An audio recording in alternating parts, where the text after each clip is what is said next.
Vangaro Tactics is a colorful turn-based strategy game with unique commanders and stealth missions. This year, I've been polishing the game so I could finally publish the Steam page and reveal trailer.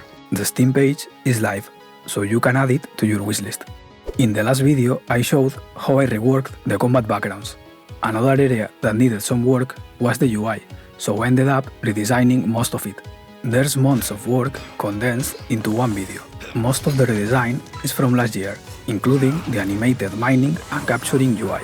But this year, I've improved the commander avatars, finished the faction logos, added proper sound effects, and more. Vangaro Tactics has evolved so much from the original pixel art prototype from 2018. After many iterations, I was happy with the dialogue and combat UI, so I used them as reference for the UI overhaul. The attack damage UI previews the combat, so you can decide if it's worth it. On the aesthetics department, the goal was clear, but a good UI design also has to be functional, so the players understand all the info and it's not too cramped.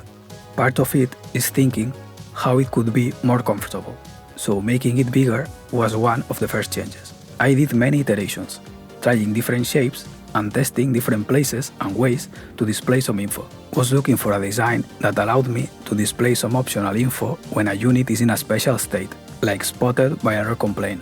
Some designs had extra info that made the whole thing too big, and it could be a problem down the line. At some point, the main shape was decided. It's this kind of V shape with angles similar to the dialogue UI. I also liked this black background with some opacity, and used it in other places. It contrasts with the paper-like colors of the rest of the UI. The old UI didn't have any nice drawings to represent each of the units, but I knew I could do better, so I had to come up with the right art style for the unit's thumbnails. Decided to use the same image on the unit UI, so there was some back and forth to find the proper size and proportions that worked in both UIs. For vehicles, the main task was finding the right perspective and level of detail, so I could represent the different types of units in that space. For infantry, it was similar. Maybe showing the face and gun would be enough, but the ones with torso and arms allow for some posing and create better shapes. At first, I tried different perspectives for the terrain and building icons, but later on, it was clear it would be better to make it simpler. Added some shading and details to the buildings, like some sandbags, so they're not floating in the air. The action UI is the menu that pops up to choose from the available actions. The old one was functional. This time, it had to look good. After I came up with the newer and pointier shape, the rest of the process was testing different color palettes, so it popped from the background and the icons were readable. The main problem is it was a boring rectangle. My goal was to design a shape that contained the same info but more pleasing to the eye, and in line with the other UIs. The UI was missing the commander's name, so I added it later. My approach was to separate the gold, commander power, and turn number into their own buckets. Each one should take just the space it needs. Then thought about the quality of life improvement. It would be nice to see how much gold your factories will produce next turn. This change impacted the process. Now there were many more options. First, it was a fixed part of the UI, but it was clear very soon this had to be an optional element, so it doesn't take up screen space when there's no factories in the level. Before, the commander UI displayed the turn number, and it did a sliding animation every turn, but I thought it would be better to do as in other turn-based games, and do some animation to make it clear when it's the player's or the enemy's turn. It would allow me to feature each commander and faction on the screen. This could help me to connect the players with the characters, and sell the fantasy you're playing as this or that commander. After many iterations, some too simple and others too messy, I came up with a design I was happy with. It mimics a military insignia or emblem that is made of two separate pieces, so later on I would have more options when it's time for animations. This UI is a bit special. Each faction has their metallic color, so there's a version in copper, another in gold, and so on, and you can find it on the avatars, the dialogue UI, or even the bullet casings during combat animations. When it shows up in-game, the two pieces come together to assemble the emblem. Then the upper part rotates to display the faction. For a physical or 3D object, makes sense to flip it to show what's behind. But this is using Unity's UI, so it doesn't work that way. What's really happening is I'm swapping the avatar and text at the right time, so it looks the part.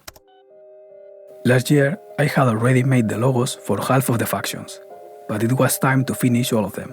So this January, finally designed the remaining logos and settled on all the faction names. From early on, had the idea of using animals for the emblems.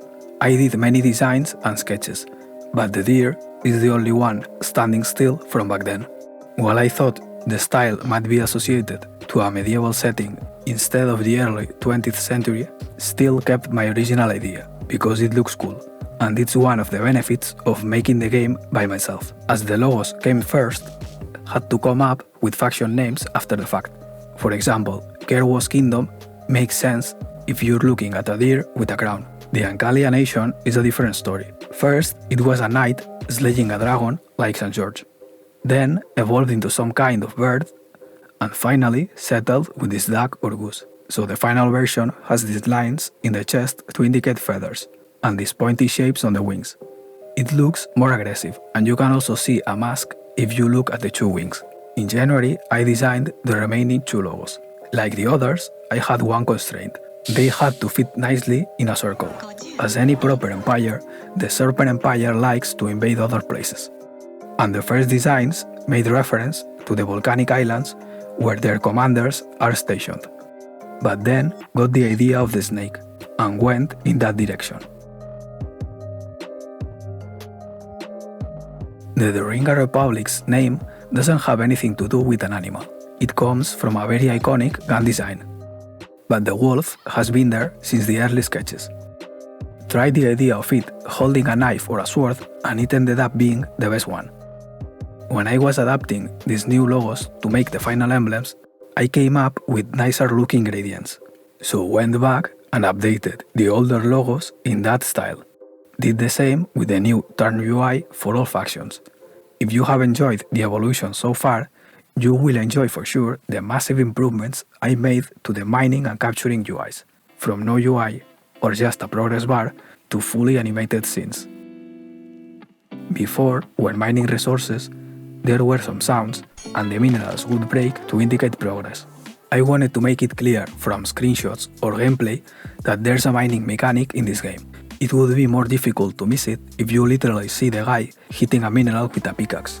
At first, I wasn't sure about the level of abstraction I was looking for. Tried drawing tiny green guys with big heads. The idea was to make something like the units in the map, but bigger. I got something going on, but it looked more like a goblin than a human, so ended up going for the same look of the combat animations. Then animated the soldier hitting with the pickaxe, and drew the different states of the mineral, from shiny new to half empty to fully mined, with small chunks all over the place. Next was designing the UI properly to display the gold and state of mining. As the game has stealth missions, I had to color the daylight version and then adapt the colors for the night version. I like these backgrounds so much I use them as reference for the background rework. If you're interested, I made a video about the whole process. Making the animated capture UI seemed a straightforward process, but there's some work behind it. First was sketching the scene where the capturing happens. There's some sandbags for cover that indicate there's some conflict going on. There's a counter going up to indicate capture progress, but also use the windows to indicate the status.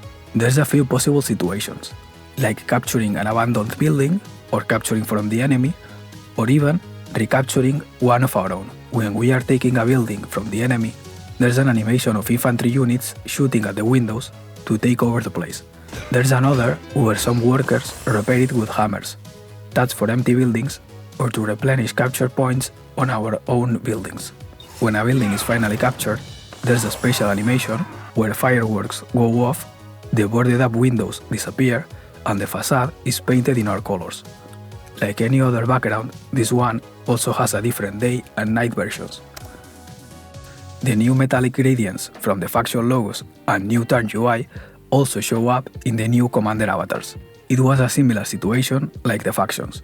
I had the old version from 2021 of half the commanders. The ones from Kerwas Kingdom and Ancalia Nation, so this year ended up redoing them and making the other 4. Some of the old ones were not that bad, but the new versions are much more expressive and detailed. The original Lance was looking into the void, while the new one has so much energy. His expression can mistake him for a bad guy, but he's a good boy. Overall, I tried to keep a similar perspective and proportions, but also pulling here and there to show the face, haircut, and a bit of body in the space I had. From the Vangaro Republic, there's the Commander Grace. She comes from a techie academic background and was invited to join the Intelligence and Communications Department. Also Marcelo, a tough guy with a past in the Special Forces, that managed to rank up to command much more than his own unit. Namiko is a commander from the Serpent Empire, but she's the rightful princess from the invaded islands. There was a deal to stop hostilities, and now the islanders are part of the Empire. Robin comes from the mainland, and is an experienced sailor, has a unique sense of fashion, and likes to wear special stuff from his travels. Hope you liked it. You can wishlist Vangaro Tactics on Steam, and subscribe for more devlogs. See you soon.